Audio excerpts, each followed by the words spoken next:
Meu nome é Gabriela e, aos 27 anos, nunca imaginei criar meu filho, Noah, sozinha. 7 anos atrás, meu namorado desapareceu quando contei que estava grávida, e meus pais preferiram a reputação à filha. Eles me expulsaram de casa com nada além de uma mala e vergonha. Agora, sou dona de um próspero negócio de design e de uma linda casa. No mês passado, meus pais de repente quiseram voltar para nossas vidas, mas quando viram o que construímos sem eles, seus rostos disseram tudo. Se você está assistindo a isso de um lugar onde a família também te abandonou, me conte nos comentários abaixo. Curta este vídeo se você acredita que segundas chances devem ser conquistadas, não dadas. Vamos à minha história. Eu sempre fui a filha promissora. Minha admissão na Universidade Westlake com uma bolsa parcial de estudos em artes deixou meus avós imigrantes orgulhosos, mesmo que meu pai, Richard, encarasse a arte como um hobby e não como uma carreira. Meu pai era um cirurgião ortopédico bem-sucedido que trabalhava 60 horas por semana e esperava nada menos do que excelência dos filhos. Minha mãe, Diana, advogada corporativa, reforçava essas expectativas com relatórios semanais de progresso acadêmico e extracurricular. Nossa família morava em uma casa colonial espaçosa em um subúrbio onde a aparência era mais importante do que tudo. Os jantares de domingo eram obrigatórios, mesmo durante as provas de meio de semestre, e incluíam longas discussões sobre as vitórias da minha irmã mais nova, Sofia, no time de debate ou sobre a mais recente inovação cirúrgica do meu pai. Quando eu mencionava meus projetos de design, as conversas rapidamente mudavam para tópicos mais insubstanciais. Apesar disso, mantive um GPA de 3,9 enquanto trabalhava 20 horas semanais na galeria do campus. Meu portfólio estava crescendo, e o professor Martinez havia me recomendado para um estágio de verão na Blackwell Design, um trampolim que poderia impulsionar minha carreira após a formatura. Escondi essa oportunidade dos meus pais, sabendo que eles esperavam que eu seguisse o caminho da minha mãe para a faculdade de Direito. Sophie era minha confidente, entrando sorrateiramente no meu quarto à noite para ver meus últimos projetos. Com apenas 14 anos, ela já demonstrava sinais do mesmo espírito criativo, embora escondesse seus cadernos de poesia sob livros de cálculo. Quando você ficar famosa, ela sussurrava, me leve com você. Conheci Jackson durante minha exposição no primeiro ano do ensino médio. Alto, com cabelos escuros cuidadosamente despenteados e um sobrenome ligado ao mundo bancário, ele falava com confiança sobre espaço negativo e teoria das cores. Fez perguntas ponderadas sobre o meu trabalho e, pela primeira vez, me senti verdadeiramente vista como uma artista. Nosso relacionamento evoluiu rapidamente. Em 2 meses, Jackson estava me levando para casa para aqueles jantares obrigatórios de domingo. Meus pais aprovaram imediatamente, meu pai batendo no ombro de Jackson enquanto discutia estratégias de investimento. Finalmente, alguém que consegue colocar juízo na cabeça do nosso sonhador, brincou ele, enquanto eu sorria sem graça. Os primeiros sinais de alerta apareceram gradualmente. Jackson checava meu celular enquanto eu tomava banho, questionava nomes masculinos em e-mails de projetos em grupo e sugeria que eu usasse roupas diferentes para as aulas. Essa camisa chama muita atenção, ele dizia. Começou a planejar nosso futuro juntos, falando do design como meu hobby antes dos filhos. Eu racionalizava seu comportamento como protetor em vez de controlador. Minha colega de quarto, Zoe, tentou me avisar depois que Jackson causou uma cena quando um colega me abraçou na inauguração de uma galeria, mas eu o defendi. Na verdade, eu tinha medo de decepcionar a todos se esse relacionamento, que meus pais finalmente aprovaram, fracassasse. Os jantares em família tornaram-se cada vez mais tensos à medida que meu último ano avançava. Minha mãe mencionava incisivamente a filha de uma amiga, que acabará de se tornar sócia do escritório de advocacia dela, enquanto meu pai perguntava a Jackson sobre seus planos para a pós-graduação, ignorando completamente a minha presença. Durante essas conversas, Sofia apertava minha mão por baixo da mesa, nosso sistema secreto de apoio. Minhas notas começaram a cair enquanto eu conciliava os estudos, meu relacionamento com Jackson, as expectativas da família e a preparação para a entrevista de estágio. Quando a professora Martinez percebeu meu cansaço, sugeriu gentilmente que eu talvez estivesse me esforçando demais. Lembre-se, Gabriela, sua arte exige sua voz autêntica. Preocupo-me que você esteja perdendo a noção. Essa conversa me assombrava enquanto eu dirigia até o apartamento de Jackson naquela noite. Ele estava cada vez mais distante, cancelando planos de última hora e respondendo mensagens horas depois. Eu havia planejado um jantar especial para nos reconectarmos, mas, quando cheguei, ele pareceu incomodado com a minha presença. Discutimos sobre coisas triviais, fizemos as pazes com uma intensidade desesperada e caímos em um sono inquieto. Eu não sabia, então, que aquela noite mudaria tudo. 6 semanas depois, sentei-me no chão frio de ladrilhos do banheiro do terceiro andar da universidade, olhando para duas linhas rosa em uma vareta de plástico. Minha menstruação, sempre pontual, estava atrasada há 2 semanas. Eu havia culpado o estresse, os turnos extras na galeria e os maus hábitos alimentares. A realidade agora era inescapável. Passei 45 minutos naquela cabine, alternando entre negação, pânico e, finalmente, uma estranha calma. Eu sempre quis ter filhos um dia, mas não enquanto ainda estivesse descobrindo minha própria vida. Voltando para o meu apartamento, ensaiei como contar a Jackson. Nunca havíamos conversado seriamente sobre filhos, embora ele ocasionalmente mencionasse querer filhos algum dia, com a base certa. Quando contei a ele naquela noite, o rosto de Jackson se alternou entre expressões: confusão, choque, finalmente, raiva. Você fez isso de propósito, acusou ele, andando de um lado para o outro no apartamento, para me trancar antes da formatura. Isso é ridículo, retruquei, com lágrimas escorrendo pelo rosto. Isso foi um acidente. Existem maneiras de consertar acidentes, disse-lhe friamente. Não estou pronto para isso. Não estamos prontos. Ou cuidamos disso, ou acabamos. Saí do apartamento dele naquela noite com a minha decisão já formada. Apesar do meu terror, apesar de saber o quanto isso me custaria, eu não podia interromper a gravidez. Não se tratava de religião ou política. Algo dentro de mim simplesmente sabia que eu ficaria com o bebê. Por quase 3 meses, escondi minha condição da minha família. Os enjoos matinais se tornaram uma virose estomacal que não para. A exaustão era o estresse do projeto final. Eu usava roupas largas e evitava visitas domiciliares. Jackson alternava entre me ignorar completamente e enviar mensagens de texto acusatórias tarde da noite, exigindo saber se eu já tinha resolvido o nosso problema. A verdade veio à tona durante um jantar de domingo em abril. O cheiro do assado de panela da minha mãe, geralmente um dos meus pratos favoritos, me fez correr para o banheiro. Quando voltei, pálida e trêmula, os olhos da minha mãe se estreitaram de desconfiança. Você está grávida, ela declarou secamente, não uma pergunta, mas uma acusação. A mesa ficou em silêncio. O garfo do meu pai bateu no prato. Sim, admiti, de repente encontrando força na simples verdade, quase 14 semanas. O que se seguiu foi um caos. Minha mãe desatou a chorar, soluços dramáticos sobre reputação e fracasso. Meu pai ficou sentado em silêncio absoluto antes de finalmente falar com sua voz de cirurgião, imparcial e clínica. E o que você planeja fazer sobre esta situação? Vou ficar com meu bebê, eu disse baixinho. Não nesta casa, você não vai, ele respondeu. Em poucos dias, uma reunião familiar de emergência foi convocada. Tias, tios e até meus avós se reuniram para discutir minha situação. Alguns sugeriram casamento às pressas, outros adoção. Meu pai permaneceu resoluto: se eu insistisse em ficar com o bebê, faria isso em outro lugar.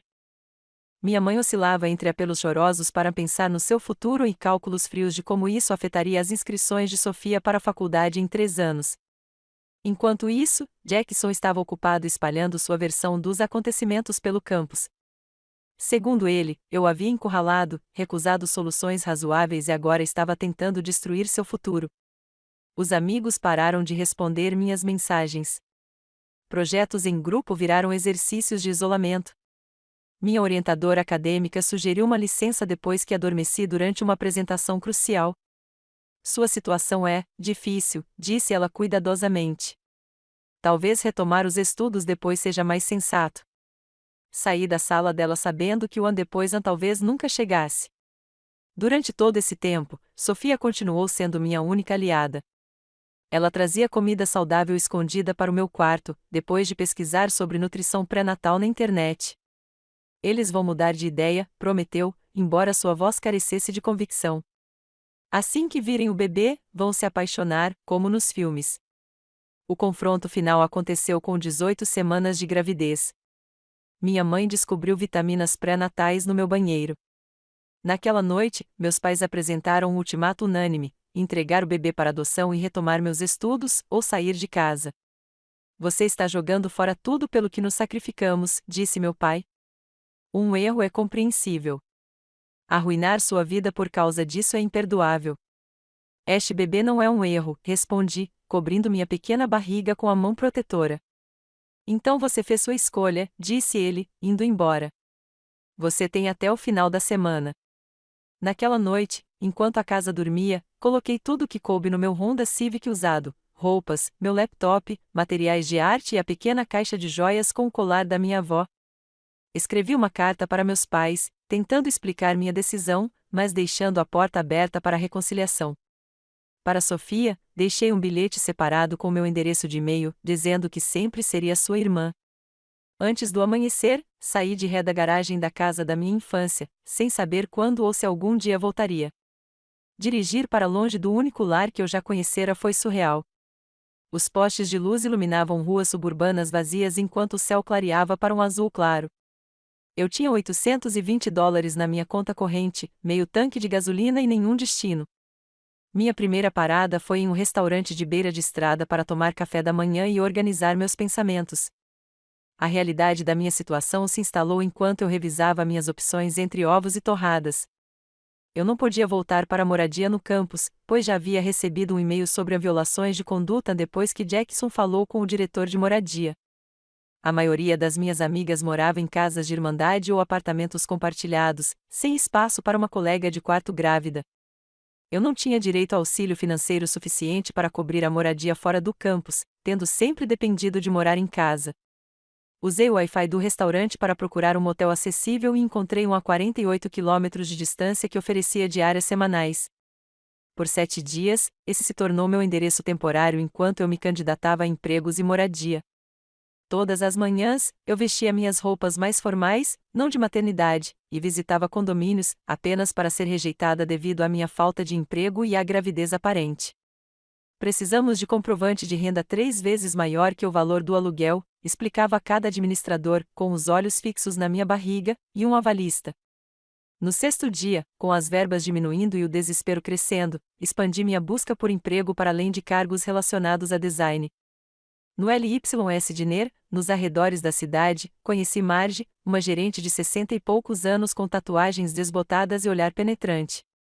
Para quando você deve chegar? Ela perguntou sem rodeios durante minha entrevista improvisada. Setembro, respondi honestamente. Mas posso trabalhar até lá. E aprendo rápido. Marge me observou, notando minhas roupas gastas, mas limpas, e a determinação que eu lutava para demonstrar. Minha filha tinha 16 anos quando meu neto nasceu. Ninguém lhe dava uma chance também. Ela me entregou um avental. O turno do café da manhã começa às 5h30 da manhã. Não se atrase. Com meu primeiro salário como garantia, consegui um apartamento-estúdio no porão, em um bairro que meus pais jamais teriam visitado. As paredes estavam manchadas de água, os eletrodomésticos eram antigos, mas era meu. Naquela noite, dormi em um colchão de ar de segunda mão, embaixo de uma janela com a fechadura quebrada, com a cadeira da minha mesa encostada na porta. Tentei ligar para meus pais no dia seguinte, na esperança de que a realidade da minha partida pudesse ter suavizado a postura deles. A ligação caiu direto na caixa postal. Minhas mensagens de texto apareceram como entregues, mas não foram respondidas. Quando tentei do telefone do restaurante, meu pai atendeu, ouviu minha identificação e desligou. A última mensagem de Jackson veio por mensagem de texto: o advogado dos meus pais entrará em contato com você para falar sobre a cessão de direitos. Quero ficar completamente fora disso. Não entre em contato comigo de novo. Bloqueei o número dele naquela noite, chorando até que meu corpo grávido, exausto de um turno de 8 horas com os pés inchados, finalmente se rendeu ao sono. Uma semana depois de morar aqui, conheci Arya, minha vizinha de cima. Ela percebeu que eu estava com dificuldades para carregar as sacolas de compras e me ofereceu ajuda. Com o filho pequeno equilibrado no quadril, ela carregou meu leite e as laranjas pelos degraus irregulares. Sou Gabriela, eu disse, destrancando a porta. Arya. E está é Lily. Estamos no 4B. Ela olhou ao redor do meu apartamento quase vazio. Primeiro bebê? Assenti, de repente lutando contra as lágrimas. Venha jantar amanhã, às 18 horas. Nada especial, mas é melhor do que comer sozinha. Ária se tornou minha primeira amiga de verdade nesta nova vida. Mãe solteira aos 23 anos, ela me mostrou como solicitar assistência pré-natal, onde encontrar as fraldas mais baratas e quais pediatras aceitavam o Medicaid. Nossos apartamentos se tornaram espaços interligados de apoio mútuo. Trabalhar no LYS apresentou desafios físicos que eu não havia previsto. Os enjoos matinais persistiram até o segundo trimestre, tornando os aromas do café da manhã torturantes. Meus pés inchavam em sapatos antiderrapantes e carregar bandejas pesadas forçava minhas costas. Mesmo assim, clientes regulares começaram a solicitar minha sessão, deixando gorjetas extras com incentivos murmurados. Minhas finanças cuidadosamente planejadas continuavam precárias. Cada mês exigia uma ginástica matemática, aluguel, contas, compras, passagem de ônibus e vitaminas pré-natais competiam por um orçamento limitado. Comecei a guardar os biscoitos ilimitados do restaurante no bolso do avental para complementar as refeições em casa. A Universidade Westlake surpreendentemente ofereceu uma flexibilidade acadêmica que eu não esperava. Minha chefe de departamento, ao saber da minha situação, providenciou a conclusão remota de 2 disciplinas essenciais. Seu talento não deve ser desperdiçado, escreveu ela. Podemos lidar com suas circunstâncias. Com 26 semanas de gravidez, enviei uma foto do ultrassom para meus pais por e-mail com uma mensagem simples: seu neto, previsto para 10 de setembro. O e-mail não retornou, mas também não recebi resposta. A equipe da LY me deu um chá de bebê surpresa em uma tarde tranquila de terça-feira. Marge havia arrecadado doações, um berço de segunda mão, roupinhas, fraldas e uma cadeirinha de carro com classificação de segurança atualizada. A esposa do lavador de pratos havia tricotado um cobertor azul. Chorei abertamente, tomada pela gentileza de pessoas que mal me conheciam. À medida que a data do parto se aproximava, pesadelos atormentavam meu sono. Sonhei com salas de parto onde eu gritava sozinha, com bebês que eu não conseguia acalmar, com avisos de despejo enquanto segurava um bebê faminto. Ária preparava chá de ervas quando me ouvia andando de um lado para o outro às 3 da manhã. O medo é normal, ela me garantiu. Mas você é mais forte do que pensa. Minha bolsa estourou durante o horário de pico do almoço de quinta-feira no LYS. Eu estava enchendo copos de água quando um líquido quente escorreu pelas minhas pernas, formando uma poça no piso de linóleo. Por um momento, fiquei paralisada entre as mesas 4 e 5, com uma jarra agarrada nas mãos com os nós dos dedos brancos. Gabriela, a senhora Patterson, cliente habitual, tocou meu braço: querida, acho que está na hora. Marge ligou para a Ária enquanto me ajudava a ir para o escritório. Já vou, prometeu Ária, providenciando um serviço de emergência para cuidar da criança de Lily. As contrações começaram a todo vapor durante a viagem caótica até o hospital do condado. Ária avançou o sinal vermelho, me ensinando técnicas de respiração enquanto eu me agarrava ao painel.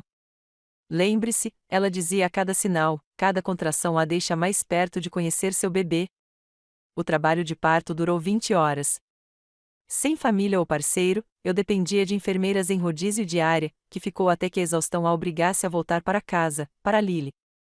Quando surgiram complicações, e minha pressão arterial caiu perigosamente, uma enfermeira gentil segurou minha mão durante 2 horas de trabalho de parto.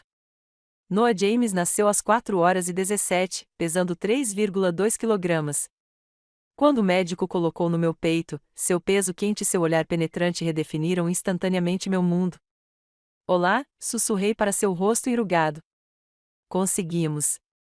A assistente social do hospital visitou meu filho antes da alta, fornecendo informações sobre os benefícios do programa WIC, Auxílio Creche e grupos de apoio para mães solteiras. Ela franziu a testa para o meu formulário de contato de emergência, que listava apenas Área e Marge. Sem apoio familiar? Perguntou ela gentilmente. Estamos por nossa conta, respondi, observando Noah dormir no berço transparente do hospital. Voltar para o meu apartamento no porão com um recém-nascido foi como entrar em outra dimensão. O espaço, que mal cabia agora precisava acomodar todas as necessidades de Noah. A geladeira antiga zumbia alto, acordando-o assustado durante preciosos momentos de sono. Aquelas primeiras semanas passaram em um turbilhão de lutas para amamentar, trocas de fraldas e exaustão profunda. Amamentar se mostrou doloroso e difícil. Noah pegava o peito, gritava e se recusava a tentar novamente. A visita domiciliar da consultora de lactação, coberta pelo Medicaid, salvou nosso relacionamento com a amamentação e, possivelmente, minha sanidade. A privação de sono tornou-se minha companheira constante. Noah acordava a cada hora em algumas noites, com seu corpinho sofrendo com cólicas ou simplesmente se adaptando ao mundo. Eu andava de um lado para o outro em nosso pequeno espaço, balançando suavemente enquanto lutava contra as lágrimas de frustração e solidão. As paredes entre o vazio e o colapso total pareciam finas como papel naqueles dias. Escrevi no meu diário, em raros momentos de silêncio: hoje, entendi por que algumas mães vão embora e por que eu nunca consegui. A depressão pós-parto se abateu sobre mim como uma névoa densa. Em algumas manhãs, não conseguir fazer nada além de alimentar o Noah era como escalar montanhas. Eu ficava olhando para o celular, com o dedo pairando sobre as informações de contato dos meus pais, antes de guardá-lo. O silêncio deles se tornará a própria resposta. Voltar ao trabalho representava um pesadelo logístico. Os custos com creche excediam minha renda como garçonete, criando uma equação impossível. Marge ofereceu uma solução inédita: um berço portátil instalado no escritório de suprimentos. É contra o código de saúde, admitiu ela, mas vamos fazer funcionar. Entrada somente pelos fundos, e ele fica no escritório. Noah passou os primeiros meses em meio ao ritmo da vida no restaurante. Cozinheiros o visitavam durante os intervalos para fumar, lavadores de pratos cantavam canções de ninar em espanhol e Marge o segurava nos intervalos. Clientes que descobriam nosso acordo deixavam gorjetas extras com sussurros encorajadores. Nosso primeiro Natal chegou com um frio de rachar e contas de aquecimento que eu não conseguia pagar integralmente. Criei enfeites com papel colorido e os pendurei no teto baixo. Noah, agora com 3 meses, parecia fascinado pelas sombras que projetavam. Embrulhei pequenos presentes da loja de $1, um mordedor, meias coloridas, um livro cartonado sobre animais. Quando a meia-noite bateu, sussurrei promessas em seus cabelos macios: algum dia, as coisas serão mais fáceis. Janeiro trouxe uma crise financeira quando Noah desenvolveu uma infecção respiratória. A escolha entre remédios e aluguel tornou-se brutalmente clara, e eu escolhi remédios. Meu senhorio me concedeu uma extensão de uma semana depois que expliquei, sua voz rouca suavizando um pouco quando Noah tossiu durante o telefonema. O pronto-socorro pediátrico se tornou nosso lar por 36 horas sem dormir, enquanto a febre de Noah não cedia. Sentei-me sob fortes luzes fluorescentes, ainda usando meu uniforme de garçonete, enquanto os médicos administravam exames e tratamentos. Uma enfermeira noturna chamada Teresa me trouxe sanduíches do refeitório e café que eu não podia comprar na máquina de venda automática. Minha irmã era como você, explicou Teresa durante um momento de silêncio. Deixe-me conectá-la a alguns programas. Antes da nossa alta, ela me enviou formulários para auxílio aquecimento, programas de alimentação suplementar e um programa de perdão de dívidas médicas. À medida que Noah crescia, minha determinação também crescia. Durante seus cochilos, comecei a aceitar pequenos projetos freelance de design, construindo um portfólio entre trocas de fraldas e mamadas. Meu laptop, equilibrado no balcão da cozinha enquanto eu balançava a cadeirinha de balanço de Noah com o pé, tornou-se meu elo com a carreira com a qual eu ainda sonhava. Cada marco se transformava em celebrações agridoces: o primeiro sorriso, a primeira risada, o primeiro dente, o primeiro engatinhar hesitante em nosso carpete desgastado. Documentei tudo em uma caixa de memórias, armazenando fotos e anotações sobre cada conquista para algum dia, dizia a mim mesma, embora a possibilidade de reconciliação se tornasse mais tênue a cada mês que passava. Quando Noah fez 2 anos, fez sua primeira pergunta sobre família na hora do banho. Onde está minha avó? Perguntou, depois de ouvir Lily mencionar que visitaria a avó naquele fim de semana. A pergunta me magoou, mas eu já estava preparada. Algumas famílias são grandes, com avós e muitos primos, expliquei, mantendo a voz firme. Nossa família é pequena, mas muito especial. Só você e a mamãe, que se amam muito. Essa resposta o satisfez temporariamente, mas à medida que ele se aproximava da idade pré-escolar, as perguntas se tornaram mais frequentes e difíceis de entender. Cada pergunta revelava lacunas em nossa estrutura familiar que eu não conseguia preencher sozinha. A área provou ser inestimável durante esse período. Nosso sistema de intercâmbio de cuidados infantis me permitiu aceitar clientes de design à noite, enquanto ela trabalhava durante o dia no consultório médico onde havia conseguido trabalho na recepção. Noah e Lily se tornaram amigos inseparáveis, criando um vínculo fraternal que aliviou um pouco da minha culpa pelo isolamento dele e da família extensa. No terceiro aniversário de Noah, nossas circunstâncias começaram a mudar. Meu curso remoto pela Vestlac estava concluído, com um diploma conquistado com muito esforço em design gráfico. O diploma chegou em um tubo de papelão, que Noah imediatamente reivindicou como um sinal de alerta. Comemoramos com cupcakes da padaria do supermercado e uma pequena festa no parque local com área, Lily e amigos do restaurante.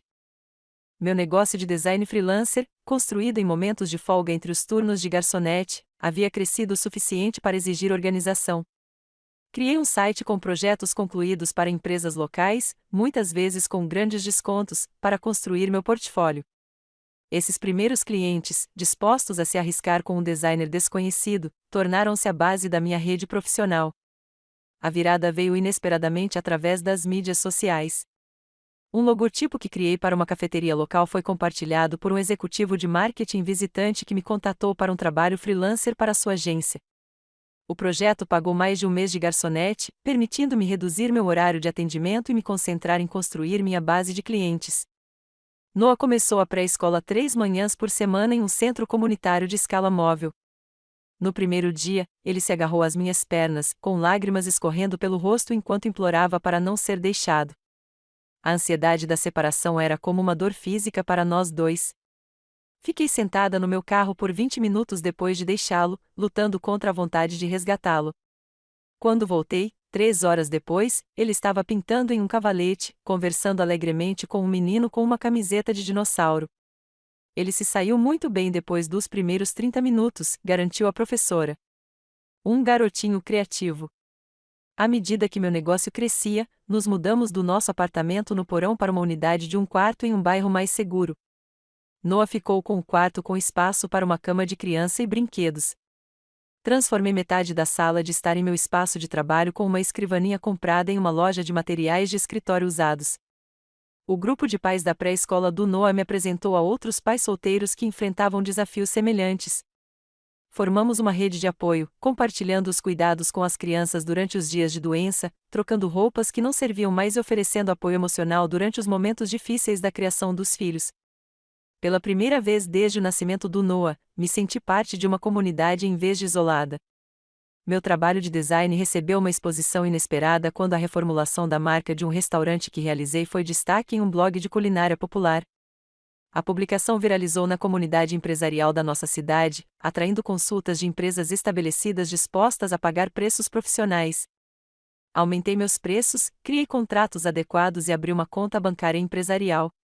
Ainda me lembro do dia em que minha renda oficialmente superou minhas despesas por 3 meses consecutivos. Noah e eu comemoramos com um jantar em um restaurante com guardanapos de pano, nosso primeiro luxo. Estamos comendo chique, declarou ele em voz alta, fazendo os clientes próximos sorrirem. À medida que Noah se aproximava da idade de jardim de infância, suas perguntas sobre a família se tornaram mais complexas. Por que Lily tem um avô, mas eu não? Perguntou ele certa noite, durante o banho. Tenho problemas com eles? Essas conversas exigiam uma navegação cuidadosa.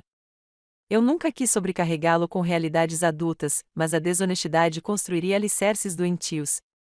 Seus avós fizeram escolhas que não têm nada a ver com você, expliquei. Às vezes, os adultos cometem erros que não sabem como consertar, mas você é perfeita exatamente como é. A terapia tornou-se essencial durante esse período. Um centro de aconselhamento com escalas progressivas me ajudou a lidar com sentimentos de abandono não resolvidos e a desenvolver estratégias para as perguntas de Noah. Minha terapeuta, Doutora Winters, me ajudou a reconhecer como a rejeição dos meus pais havia moldado minhas decisões parentais, às vezes de maneiras nada saudáveis. Você está compensando demais, observou ela gentilmente durante uma sessão, tentando ser mãe, pai, avós e família extensa ao mesmo tempo. Não é sustentável. Essa percepção levou à construção intencional de uma comunidade. Criamos novas tradições de feriados com a família que escolhemos, jantares comunitários de ação de graças com outras famílias monoparentais, trocas de biscoitos de Natal e comemorações de aniversário que enchiam nosso pequeno apartamento de barulho e risadas. meu negócio continuou crescendo, principalmente por meio de indicações boca a boca. Ângela, diretora criativa de uma agência renomada, interessou-se pelo meu trabalho, tornando-se cliente e mentora. Mãe de 3 filhos, ela me orientou sobre preços, relacionamento com clientes e como equilibrar a criação dos filhos com o trabalho criativo. Você tem talento nato, ela me disse durante um café em nosso primeiro encontro. Mas, mais importante, você tem garra. Isso é mais raro do que você imagina. Com as indicações de Ângela e a confiança crescente, passei de projetos individuais para relacionamentos contínuos com diversas empresas. A renda estável me permitiu contratar uma assistente virtual por 20 horas semanais, cuidando de tarefas administrativas enquanto eu me concentrava no trabalho criativo. As habilidades artísticas de Noah se destacaram fortemente durante o jardim de infância. Sua professora solicitou uma reunião, não por causa de problemas, mas para me mostrar suas habilidades avançadas em desenho.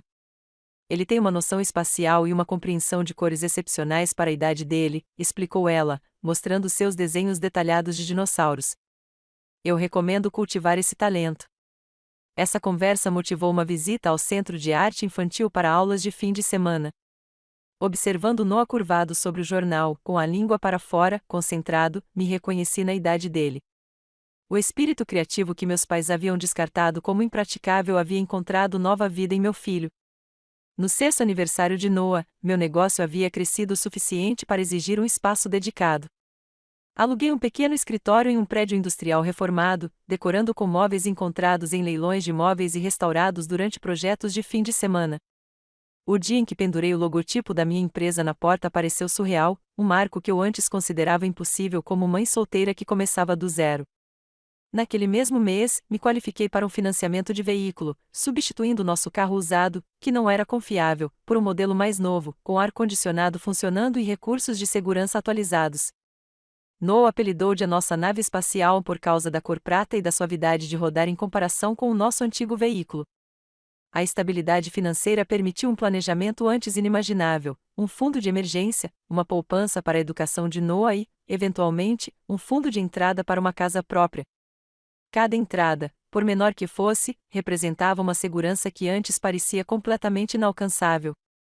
Quando Noah completou 7 anos, nos mudamos para um lindo apartamento de 2 quartos em um prédio com porteiro e estacionamento seguro. Localizado em um distrito escolar de alta classificação, a compra representou o ápice de anos de cuidadosa gestão financeira e crescimento do negócio. No dia em que recebemos as chaves, Noah correu de cômodo em cômodo, maravilhado com o espaço. Isso tudo é nosso para sempre? Perguntou ele, com os olhos arregalados. Sim, prometi. Esta é a nossa casa. Nosso novo bairro trouxe desafios de adaptação para Noah. As crianças em sua nova escola vinham principalmente de famílias ricas e com 2 pais. Suas roupas de segunda mão e sua família monoparental inicialmente o marcaram como diferente. A primeira reunião de pais e professores revelou que ele era quieto na sala de aula, relutante em compartilhar durante as discussões familiares. Enfrentamos esses desafios juntos, encontrando o equilíbrio entre a honestidade sobre nossa estrutura familiar diferente e o orgulho por nossa trajetória. Noah gradualmente encontrou seu lugar, principalmente depois que sua arte foi exposta na vitrine da escola.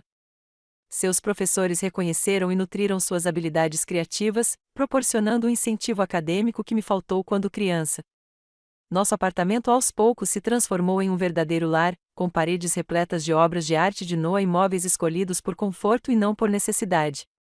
Pela primeira vez, criei um espaço que refletia nossas personalidades, em vez de apenas atender às necessidades básicas. Meu escritório em casa contava com equipamentos de design adequados, enquanto o quarto de Noah continha os móveis com tema de dinossauro que ele tanto admirava nas vitrines. 7 anos depois de deixar a casa dos meus pais, grávida e sozinha, eu havia construído uma vida que superou minhas esperanças desesperadas naqueles primeiros dias. Meu estúdio de design agora empregava 3 pessoas além de mim, atendendo clientes em todo o país. Noah prosperava acadêmica e socialmente, e suas dificuldades iniciais eram invisíveis para aqueles que não haviam testemunhado nossa jornada. Essa paz cuidadosamente construída foi interrompida por um e-mail inesperado da minha irmã, Sofia. Após anos de comunicação secreta, sempre com o cuidado de protegê-la da desaprovação dos nossos pais, ela me escreveu com notícias que reabririam portas que eu há muito considerava permanentemente fechadas. O e-mail de Sofia chegou em uma noite comum de terça-feira. Noah estava fazendo a lição de casa na mesa da cozinha enquanto eu preparava o jantar, meu celular apitando com a notificação. Só o assunto já fazia minhas mãos tremerem. Mamãe e papai querem conversar. Sofia explicou que nosso avô havia sofrido um ataque cardíaco grave, o que levou a família a refletir. Mamãe tem chorado muito, escreveu ela. Papai fica olhando para sua foto de formatura. Eles querem entrar em contato com você, mas têm medo de que você os rejeite como eles rejeitaram. Acho que eles finalmente entenderam o que fizeram. Minha reação física me surpreendeu: tontura, coração acelerado, náusea subindo pela garganta. 7 anos de silêncio, e agora eles queriam conversar porque a mortalidade os havia lembrado dos laços familiares. Larguei o celular e respirei fundo até a cozinha parar de girar. Você está bem, mãe? Perguntou Noah, erguendo os olhos da planilha de matemática. Muito bem, amigo, assegurei-lhe. Termine esses 2 últimos problemas antes do jantar. Meu dedo pairou sobre o botão de apagar naquela noite, depois que Noah adormeceu. Uma parte de mim queria apagar essa interrupção da nossa estabilidade arduamente conquistada. Outra parte, a filha ferida que eu achava ter superado, ansiava pelo reconhecimento que esse contato representava. Salvei o e-mail, prometendo a mim mesma tempo para refletir sobre minha resposta. Durante minha próxima sessão de terapia, a doutora Winters me ajudou a processar meus sentimentos conflitantes. Qual resultado seria curativo para você? Perguntou ela. Deixando de lado o que eles querem ou precisam, o que seria benéfico para o seu bem-estar? E para o do Noah? Essa pergunta orientou minha resposta final a Sofia. Forneci o endereço de e-mail dos nossos pais, mas estabeleci limites claros. Qualquer relacionamento se desenvolveria lentamente, centrado na segurança emocional do Noah, e não no desejo deles por perdão instantâneo. 2 dias depois, recebi um e-mail da conta da minha mãe. A saudação formal e a linguagem cuidadosa refletiam a distância emocional entre nós. Querida Gabriela, esperamos que esta mensagem a encontre bem. Gostaríamos muito de falar com você quando se sentir à vontade. Com carinho, Diana e Richard. Nenhum reconhecimento de abandono. Nenhuma menção a Noah. Nenhum pedido de desculpas. Esperei 3 dias antes de responder com meu número de telefone e os horários disponíveis para ligar. A bola continuava do lado deles, uma inversão de dinâmica de poder que parecia significativa após anos de silêncio. Minha mãe ligou primeiro, com a voz hesitante e mais velha do que eu me lembrava. Depois de conversas constrangedoras sobre o tempo e a saúde, o silêncio se instalou entre nós. Sofia disse que você tem um negócio de design agora, ela finalmente ofereceu. Sim, o Stevens Design Studio. Trabalhamos com clientes em todo o país. Que maravilha! Seu pai e eu estamos muito impressionados. A conversa continuou nesse tom, superficial e afetada. Quando ela perguntou sobre Noah, a emoção transpareceu em sua voz. Gostaríamos de conhecer nosso neto, se você considerar isso. Ele não é uma oportunidade para fotos, respondi, mais ríspida do que pretendia. Ele é uma pessoa que viveu a vida inteira sem avós. Seria uma apresentação significativa. Claro, ela recuou. Entendemos perfeitamente. Meu pai participou de ligações subsequentes, com a precisão do cirurgião evidente nas palavras cuidadosamente escolhidas. Nenhum dos dois se desculpou explicitamente por me abandonar durante a gravidez, embora minha mãe ocasionalmente fizesse referências chorosas a decisões lamentáveis e desejasse que as coisas tivessem sido diferentes. A reação deles ao saberem do meu sucesso nos negócios revelou muito. Você é dona da empresa? Perguntou meu pai, surpreso. Com funcionários e tudo? Sim, agora temos 4 funcionários em tempo integral, além dos contratados. Eu não fazia ideia de que você era tão estabelecida, respondeu ele, presumindo, sem dizer nada, que eu havia lutado perpetuamente como punição pelas minhas escolhas. Após semanas de conversas telefônicas cada vez mais longas, eles pediram para conhecer Noah. Isso exigiu consideração e preparação cuidadosas.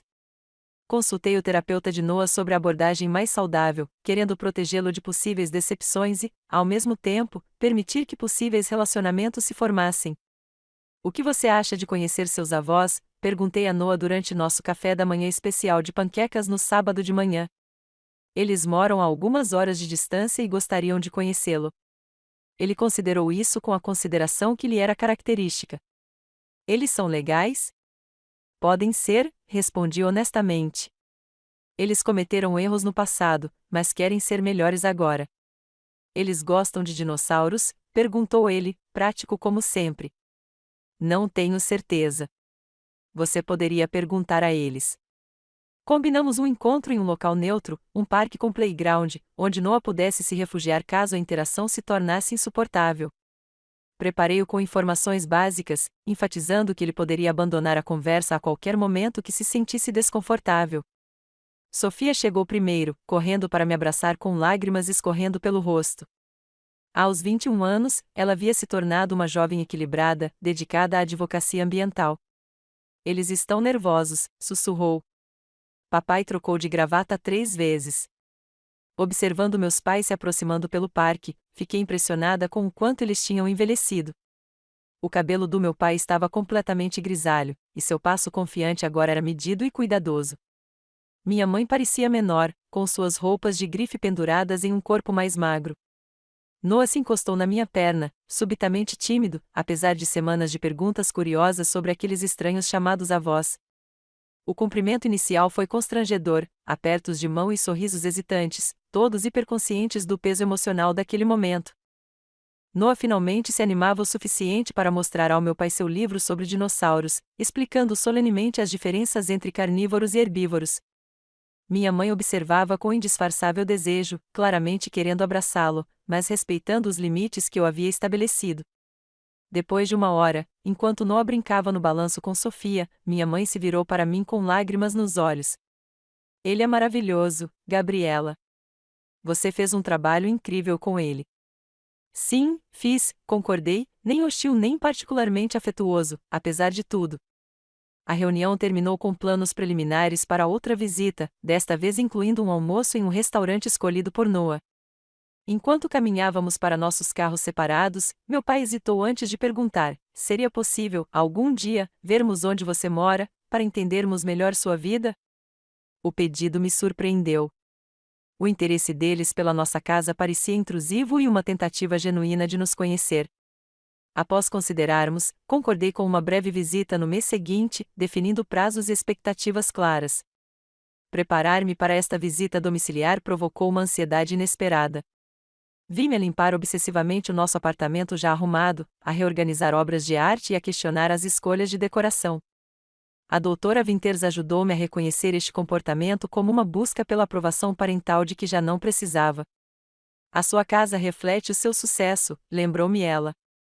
A opinião deles sobre ela não altera o seu valor nem o dela. Na noite anterior à visita, a insônia manteve-me a andar de um lado para o outro na sala de estar. O que esperava eu deste reencontro? Validação, pedido de desculpas, alguma cura mágica para 7 anos de ausência? Noah dormia em paz, sem me perturbar com as emoções complexas que esta visita representava para mim. Naquela manhã, dei a mim mesma um sermão de incentivo severo no espelho do banheiro: você construiu esta vida sem eles. A aprovação deles é desnecessária. A questão é que Noah tem uma família, se eles se mostrarem dignos dele. Meus pais chegaram pontualmente às 11, trazendo presentes embrulhados para Noah e uma planta para mim. A expressão deles ao entrarem no saguão de mármore do nosso prédio me disse tudo. Eles esperavam algo menos, algo que confirmasse que a decisão de me expulsar havia de fato me arruinado. Você mora aqui? Perguntou minha mãe, observando o porteiro me cumprimentando pelo nome, as elegantes áreas comuns, o sistema de segurança que exigia chaves eletrônicas para acesso ao elevador. Faz uns 6 meses, respondi, conduzindo-os ao 12º andar. Nosso apartamento, com sua planta aberta e janelas do chão ao teto com vista para o parque da cidade, claramente o surpreendeu ainda mais. As obras de arte de Noah estavam penduradas em molduras personalizadas, ao lado de fotografias profissionais. Meu escritório em casa contava com uma estação de design com 2 monitores e equipamentos de padrão industrial. Os móveis, embora não fossem extravagantes, eram peças de qualidade cuidadosamente selecionadas. Sua casa é linda, disse minha mãe, com genuína admiração na voz. Obrigada. Noah, você gostaria de mostrar seu quarto aos seus avós? Noah os conduziu orgulhosamente pelo corredor, explicando sua coleção de dinossauros e roupas de cama com tema espacial. Sua natural tranquilidade como anfitrião revelava a nossa vida confortável juntos, construída com base na estabilidade e na rotina, em vez do caos que eles poderiam ter imaginado. Meu pai parou em frente ao meu escritório, notando os prêmios de design emoldurados na parede. São todos seus? Perguntou, analisando cada certificado. Sim, o da Federação Americana de Publicidade foi do ano passado, para uma campanha de reformulação da marca. Ele assentiu lentamente, com uma compreensão diferente transparecendo em sua expressão. O momento mais revelador foi quando minha mãe descobriu a parede da galeria com as fotos de Noah. Cada porta-retratos continha um marco: a pulseira do hospital para recém-nascidos, os primeiros passos, a formatura da pré-escola, o primeiro dente perdido. A cronologia visual de tudo o que eles haviam perdido a inundou, e ela se virou, com os ombros tremendo em soluços silenciosos. Nos acomodamos na sala de estar, com Noah mostrando a ele seu projeto escolar sobre dinossauros. A conversa acabou se voltando para os anos de separação, inevitáveis apesar da minha tentativa de manter as coisas leves pelo bem de Noah. Achávamos que estávamos fazendo a coisa certa, começou meu pai, com sua certeza típica visivelmente ausente, pressionando você a fazer o que considerávamos escolhas melhores. Abandonando sua filha grávida? As palavras escaparam antes que eu pudesse controlá-las. Estávamos errados, interrompeu minha mãe, surpreendendo-me com sua franqueza. Estávamos preocupados com as aparências, com o que nossos amigos pensariam. Parece tão vergonhoso agora. Era vergonhoso naquela época, respondi baixinho. Eu precisava dos meus pais. Noah precisava dos avós. Meu pai pigarreou, claramente incomodado com conversas emocionais. Não podemos mudar o passado, mas talvez seguir em frente. Seguir em frente exige reconhecer o que aconteceu, afirmei com firmeza. Não apenas os erros foram cometidos, mas compreender o impacto dessas escolhas. Passei o primeiro Natal do Noah em um apartamento no porão, escolhendo entre remédios e aquecimento. Trabalhei até o dia do parto e voltei 2 semanas depois porque não havia outra opção. Noah, sentindo a tensão, ergueu os olhos dos brinquedos. Você está bravo, mãe? Não, amigo. Só estamos tendo uma conversa adulta sobre coisas importantes. Ele assentiu solenemente antes de tirar um papel dobrado do bolso. Eu fiz isso na aula de artes. É a nossa família. O desenho a giz de cera mostrava Noah e eu de mãos dadas em frente ao nosso prédio. Ao lado, figuras menores, identificadas como a vovó, vovó e a tia Sofia, estavam perto de um carro. A separação física no desenho capturava perfeitamente a nossa realidade atual. Meu pai pegou o desenho com mãos estranhamente estáveis. Quando ele olhou para cima, fiquei chocada ao ver lágrimas em seus olhos. Em 30 anos, eu nunca tinha visto meu pai chorar. Obrigado, Noah, disse ele, com a voz rouca de emoção. Posso ficar com isso? Noah assentiu, satisfeito com a reação do avô. Minha mãe estendeu a mão para mim, o que eu permiti após um momento de hesitação. Estávamos tão presos às nossas expectativas que não conseguíamos ver o que era realmente importante, admitiu ela. Quando percebemos nosso erro, não sabíamos como consertá-lo. Orgulho e vergonha nos mantiveram em silêncio. 7 anos é um silêncio longo, respondi. Muito longo, ela concordou. Não esperamos perdão imediato. Só queremos uma chance de conhecer nosso neto e reconstruir algum relacionamento com você, seja ele qual for. A conversa que se seguiu estabeleceu limites preliminares para seguir em frente. Deixei claro que minhas decisões parentais não estavam abertas a críticas ou sugestões. Qualquer relacionamento com Noah se desenvolveria gradualmente, respeitando seu nível de conforto.